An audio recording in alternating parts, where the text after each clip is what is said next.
इस बीच पश्चिमी मीडिया ने दावा किया कि रूस में तख्तापलट की साजिश रचने के आरोपों पर वैगनर ग्रुप के चीफ येवगेनी प्रिगोजिन ने सफाई दी। आरोपों से इनकार करते हुए उन्होंने साफ कर दिया कि पुतिन की सेना को पछाड़ने के लिए वैगनर ग्रुप के पास ताकत ही नहीं है। यानी येवगेनी प्रिगोजिन ने यह साफ कर दिया कि पुतिन का तख्तापलट करने का उनका कोई इरादा नहीं है। उन्हें यह सफाई इसलिए देनी पड़ी क्योंकि कुछ रोज पहले क्रेमलिन के एक अधिकारी इगर गिर्किन ने आरोप लगाया था कि प्रिगोजिन रूस में तख्तापलट की साजिश रच रहे हैं। पश्चिमी मीडिया का दावा है कि बखमुत में वैगनर ग्रुप के लड़ाकों के मारे जाने के बाद प्रिगोजिन ने पुतिन के खिलाफ मोर्चा खोल दिया था और उनके तेवर देखकर इगर गिर्किन ने आरोप लगाया कि वो रूस में पुतिन को पछाड़ने की तैयारी में है। लेकिन अब पश्चिमी मीडिया का दावा है कि प्रिगोजिन ने तख्तापलट की बात से इनकार कर दिया। हालांकि उन्होंने आरोप लगाया कि रूस के रक्षा मंत्री सेर्गेई शोइगु रूस की सत्ता हथिया सकते हैं।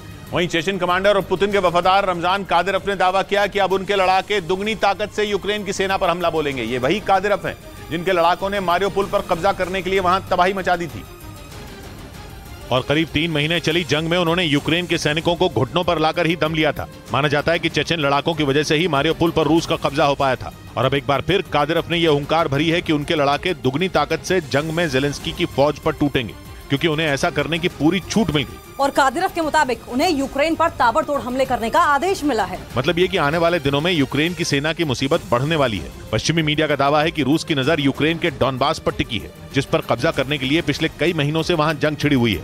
इधर माफिया सरगना अतीक अहमद के करीबी मोहम्मद मुस्लिम पर बड़ी कार्रवाई हुई। लखनऊ विकास प्राधिकरण ने उसके एक मैरिज हॉल को सील कर दिया। आरोप है कि अवैध तरीके से ये इमारत खड़ी कर दी गई थी और इस इमारत का नक्शा भी पास नहीं कराया गया। लखनऊ के शारदा नगर में माफिया सरगना अतीक अहमद के करीबी मोहम्मद मुस्लिम ने 3 मंजिला इमारत खड़ी कर दी थी और आलिशान मैरिज हॉल बना दिया। यही नहीं, सूत्र बता रहे हैं कि पुलिस ने इस मामले में 15 से 16 लोगों से पूछताछ की। अतीक अहमद के गैंग से जुड़े लोगों की जांच के दौरान मोहम्मद मुस्लिम की संपत्ति का पता चला, जिस पर LDA यानी लखनऊ विकास प्राधिकरण ने एक्शन लिया और इमारत को सील कर दिया। असल में मोहम्मद मुस्लिम अतीक अहमद का करीबी बताया जाता है और अतीक की बेनामी संपत्तियों पर उससे UP STF ने पूछताछ भी की थी। इस बीच अतीक अहमद और उसके भाई अशरफ की हत्या के आरोपियों से दोबारा पूछताछ होगी। SIT को प्रयागराज की CGM कोर्ट से पूछताछ के लिए मंजूरी मिल गई, जिसके बाद अब इस मामले की जांच में जुटी उत्तर प्रदेश पुलिस की SIT यानी special investigation team Pratapgarh jail में बंद तीनों शूटरों लवलेश तिवारी, सनी सिंह और अरुण मौर्य से सवाल जवाब करेगी, जिसमें अतीक हत्याकांड से जुड़े कई अनसुलझे सवालों को लेकर आरोपियों से पूछताछ की जाएगी। सूत्रों के मुताबिक पुलिस जिन सवालों के जवाब तलाश रही है उनमें सबसे अहम है कि हत्या के लिए आरोपियों को तुर्की की बेहद कीमती जिगाना पिस्तौल कहां से मिली और इस हत्याकांड को अंजाम देने के लिए शूटरों को किसने तैयार किया। इसके अलावा मोबाइल फोन इस्तेमाल नहीं करने के बावजूद तीनों शूटर एक दूसरे के संपर्क में कैसे रहे।